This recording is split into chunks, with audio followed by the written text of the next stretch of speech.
हरे कृष्ण माता जी। आत्मा क्या है? आत्मा भगवत गीता में बताया है, नैनं छिद्यन्ति शस्त्राणि नैनं दहति पावकः न चैनं क्लेदयन्तप न शयन्ति मारुतः। तो आत्मा के अस्त्र से काट नहीं सकते, आत्मा को आग से जला भी नहीं सकते और पानी से भिगोया भी नहीं सकते और वायु से उसको सूखा भी नहीं सकते। फिर आत्मा क्या है, उसको हम कैसे समझेंगे? आत्मा है तो आत्मा क्या चीज, उसको देख भी नहीं सकते, हम उसको पकड़ भी नहीं सकते, मार भी नहीं सकते। उसके पहले हमको क्या समझना है कि हमारा शरीर क्या है।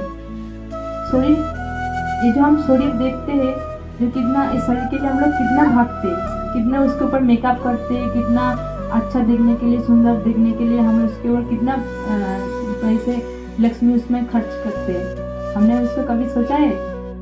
जो इतना, जिसके भी से इतना खर्चा करते हैं, वो आत्मा शरीर से निकल जाए तो शरीर का कुछ वैल्यू नहीं रहता।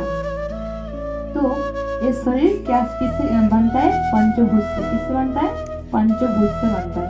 पंचभूत क्या क्या है? आकाश, वायु, जल, अग्नि, पृथ्वी होलो पंचभूत। ये पंचभूत में से चार चीज हमने बताया है। क्या बताया? अस्त्र से काट नहीं सकते, आग बताया, पानी बताया और वायु बताया। चार चीज बताया है। इससे हम लोग आत्मा को काट मार नहीं सकते। पहले अस्त्र क्या है? ये पृथ्वी का चीज है।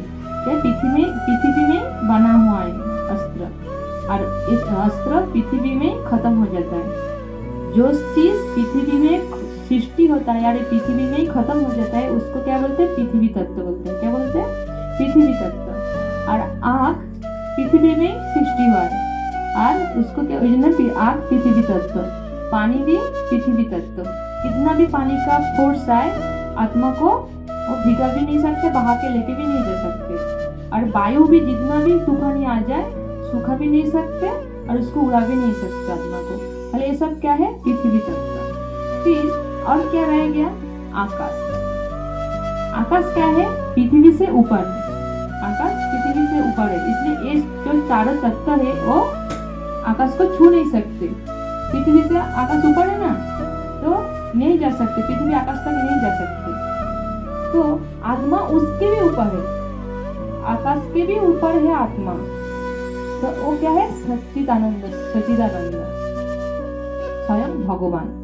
पहले हमारे शरीर के अंदर कौन रहता है? स्वयं भगवान जब रहता है तब हमारा शरीर क्या है? जिंदा हो जाते हैं हम। जब भगवान निकल जाते, आत्मा निकल जाते, तब हम क्या होता है? मूर्त बन जाते हैं। वो शरीर का कोई मूल्य नहीं रहता।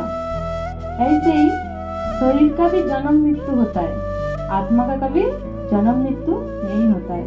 आत्मा हमेशा के लिए रहता है। हमें आत्मा और हमारा जो शरीर मिलता है हमको, हमारा आत्मा की वजह से नहीं मिलता। क्या है? हमारे कर्म के हिसाब से मिलता है शरीर। हम जैसे अभी कर्म करेंगे, वो कर्म दूसरे योनि में हमको जन्म मिलेगा। कर्म के हिसाब से हमको जन्म होता है, दूसरा जन्म। जब दूसरा जन्म मिलता है हमको, तब वो आत्मा हमारा हृदय में आ जाती है। तभी हम योनि में हम फिर से कर्म करना चालू करते हैं। जैसा हमारा कर्म होगा ऐसे हमारा जन्म होगा, उसी योनि में हमको जन्म होगा। योनि कितना का प्रकार का है? 84 लाख योनि में हमको जन्म होता है। किसी भी एक योनि में हमको जन्म होता है। शरीर का जन्म, शरीर का जन्म होता है, मृत्यु होता है। आत्मा का मृत्यु भी नहीं होता, उसको मार भी नहीं सकते, छू भी नहीं सकते, उसको देख भी नहीं सकते। क्यों नहीं देख सकते आत्मा को? क्योंकि एक बाल का अग्रभाग का 10,000 खंड करने के बाद जो एक भाग रह जाता है, वो हमारा आत्मा का अंश है। तो आत्मा